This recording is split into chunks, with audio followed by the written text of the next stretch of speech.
Kwanza nimenyoa denge, napenda sana mitindo ya nywele, kuruka usiseme, viwanja vipya ninakaribishwa, kwenye kurasa za Insta na kesha nikitafuta, tena mabaya nikisikia na bata nataka nalitafuta, tena nalipa, kwanza silipi madeni, nikikopa na sepa, sio na gisoni fungu la 10, kwangu hiyo ni story, nasubiri Jumapili, sunajuaga sina imani, japo naitikia amina, nasubiri aga ukitenda kwanza ndio nikubali.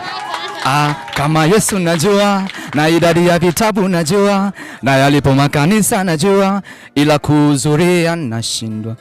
Kwa ibada nasinzia, sijui mududu kaingia, ila nikiona bia nasikia kuchangamka. Kwa ibada nasinzia, sijui mududu kaingia, ila nikiona bia nasikia kuchangamka.